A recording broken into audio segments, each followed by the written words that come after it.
हाय दोस्तों, मैं हूं विवेक भारद्वाज। आज की कहानी है पुरानी पाठशाला का रहस्य। एक छोटे से गांव के बाहरी हिस्से में एक बहुत पुरानी पाठशाला थी। कभी बच्चों की हंसी मजाक से यह जगह गूंजती रहती थी, पर पिछले कई सालों से यह स्कूल वीरान पड़ी थी। लोग कहते हैं रात होने पर यहाँ किसी की परछाई घूमती है। कोई दरवाजा बंद करता है, कोई खिड़कियों से झांकता है, पर कोई भी अंदर जाने की हिम्मत नहीं करता। गांव में रहने वाला राजू, जो रोमांच पसंद करता था, इन बातों पर विश्वास नहीं करता था। एक दिन उसने अपने दोस्तों से कहा, चलो आज रात सब मिलकर पाठशाला की सच्चाई का पता करते हैं। दोस्त पहले डरे पर फिर तैयार हो गए। रात का समय था। आधी रात को चारों टॉर्च लेकर पाठशाला पहुंचे। दरवाजा पहले से खुला हुआ था। हवा चल रही थी और दरवाजा की आवाज किर किर की आवाज कर रहा था। अंदर जाते ही उन्हें लगा जैसे कोई उन्हें देख रहा हो। दीवारों पर बच्चों की पुरानी ड्राइंग्स थी, पर एक बात अजीब थी। उन ड्राइंग्स में कुछ नए निशान, लाल रंग की लकीर बनी थी जो पहले कभी नहीं थी।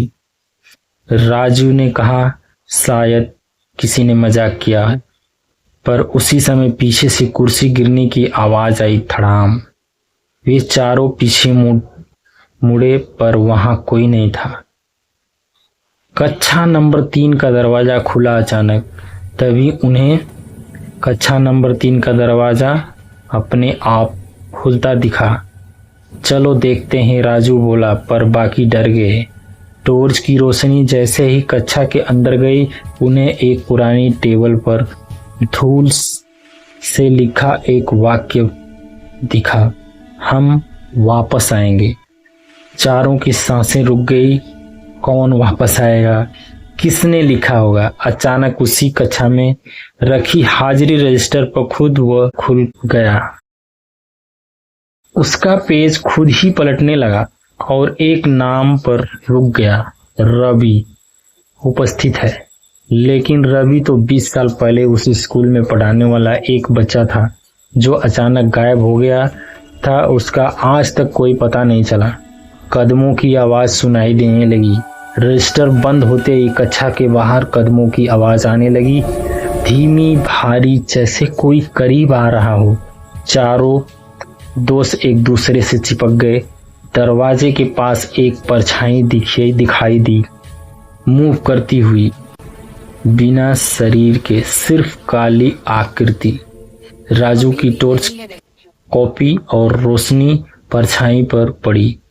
परछाई हिली नहीं, रोशनी में भी काली ही रही और अचानक दीवार के अंदर आ गई। अब चारों के पैर कांपने लगे। परछाई ने धीरे धीरे से फुसफुसाया, वो अभी भी यही है, भागो। चारों दोस्तों जैसे तैसे डर कर बाहर की ओर भागे। बाहर जाते ही देखा पाठशाला का मुख्य द्वार अपने आप बंद हो चुका है। खिड़कियां हिलने लगी, कुर्सियां अपने आप सरकने लगी, दीवार पर बनी ड्राइंग्स मुस्कुराने लगी और बच्चों की धीमी धीमी हंसी सुनाई देने लगी।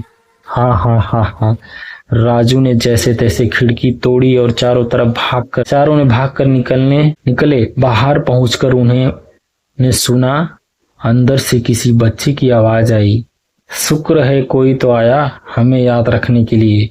अगले दिन सुबह गांव वाले जब वहां पहुंचे तो देखा रवि का पुराना फोटो बोर्ड से गिरा हुआ था और उसके नीचे धूल में लिखा था, मैं अब अकेला नहीं हूँ। राजू और उसके दोस्त कभी उस पाठशाला में वापस गए। आज भी गांव वाले कहते हैं, रात के समय अगर आप वहां से गुजरें तो किसी बच्चे की हंसी जरूर सुनाई देती है।